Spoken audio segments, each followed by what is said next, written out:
Bonjour à tous, merci de me recevoir chez vous. J'espère que vous avez bien démarré la semaine et qu'elle se terminera aussi très bien pour chacun de vous.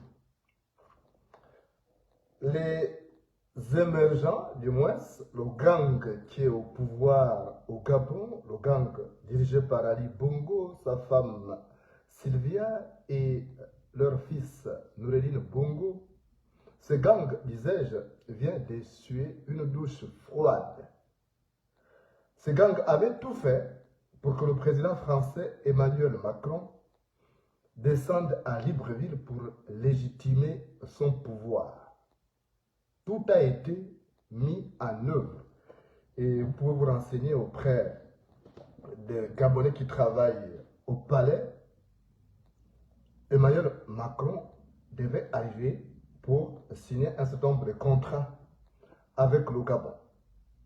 Ali Bongo, du moins le gang qui a remplacé l'État, avait profité justement de la situation du Mali, le Mali qui se montre réfractaire à la France, pour faire des propositions au président français Emmanuel Macron pour l'exploitation des minerais au Gabon. Évidemment, le contexte y prête. Le président français était prêt à mordre à la peau. Mais sauf que Emmanuel Macron connaît la situation du Gabon. Il avait même émis des réserves par rapport à l'élection tripatouillée d'Ali Bongo. La France d'Emmanuel Macron sait qu'Ali Bongo n'avait pas gagné l'élection présidentielle d'août 2016, tout comme celle de 2009, puisque c'est un certain Nicolas Sarkozy qui avait adoubé le fils adoptif de Omar Bongo.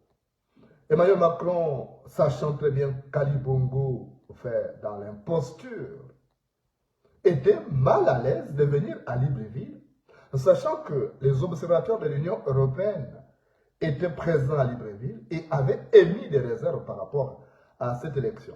Et les observateurs de l'Union européenne avaient justement recommandé la poursuite du dialogue entre l'opposition et la majorité et la société civile. Donc, Emmanuel Macron, qui est déjà mal vu dans certains pays à cause de ces sentiments anti-français qui se développent, s'est retrouvé mal à l'aise de venir légitimer un pouvoir qui n'est pas l'émanation du peuple gabonais. Pour arrondir les angles, le président français a donc demandé, il a posé comme condition qu'il reçoive au cours de son voyage, qu'il reçoive le président élu au chômage, Jean Ping, parce que les recommandations de l'Union européenne faisaient clairement ressortir la victoire de Jean Ping à l'élection présidentielle d'août 2016. Emmanuel Macron a donc demandé à rencontrer l'opposant Jean Ping, le vrai vainqueur de l'élection présidentielle d'août 2016. Il a demandé à rencontrer l'ancien président de l'Assemblée nationale, Guinzou Bandama, et l'actuel président de l'Assemblée nationale, Faustin Boukoubi. Il a aussi demandé à rencontrer l'ancien ministre Richard Auguste Onouvier. Je ne sais pas quel lien ils ont, mais il a demandé à rencontrer ces personnalités, mais aussi rencontrer l'opposition et la société civile pour essayer de souffler le froid. Emmanuel Macron ne voulait pas passer pour quelqu'un qui vient légitimer l'imposture d'Ali Bongo. Il voulait être conciliant en discutant avec toutes les forces vives de la nation gabonaise.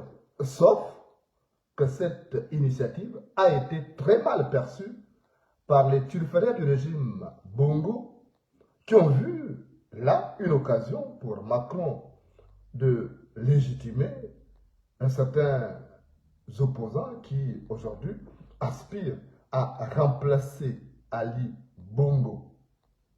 Donc, les turferaires du régime ont dit niet, il ne doit rencontrer que le président Ali Bongo, celui qui préside aux destinées du Gabon. Il est hors de question de rencontrer Jean Ping parce que c'est une occasion de légitimer Jean Ping. Il est hors de question de rencontrer Guinzou Bandama parce que Guinzou Bandama aussi nourrit des velléités présidentielles. Tout comme Richard Auguste Onouvier, présenté à tort ou à raison ou à tort, comme patron de la loge écossaise au Gabon. Donc, devant le refus des turferaires du régime d'Ali Bongo d'accepter que Emmanuel Macron rencontre ces personnalités, donc la société civile, les opposants à Jean Ping, Guinzou Bandama, Richard Auguste Onouvier, l'ancien ministre du pétrole qui a pris un peu ses distances avec la politique depuis quelques années. Donc, devant ces refus, Emmanuel Macron, qui ne voulait pas légitimer le pouvoir d'Ali Bongo parce qu'il a vu le piège venir, il a préféré donc décliner l'offre, demandant à ses interlocuteurs de bien réfléchir parce que la situation du Gabon est explosive. C'est un volcan qui peut entrer en gestation à tout moment et il ne voulait pas passer pour ces pyromanes qui est venu mettre le feu donc, dans la maison Gabon et il a donc préféré décliner l'offre proposée, donc l'offre faite par les turferaires du régime d'Ali Bongo. Voilà les vraies raisons, que vous croyez ou pas, ça m'est égal. Mais moi, j'ai le devoir de suivre les dossiers de bout en bout.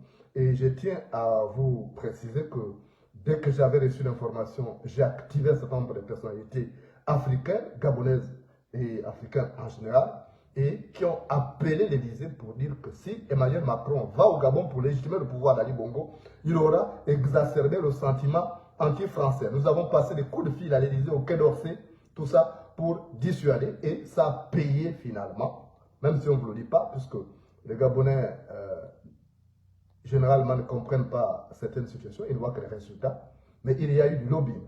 Souvenez-vous même, Kenny Seba a fait une vidéo dans ce sens, après que j'ai alerté tous les réseaux.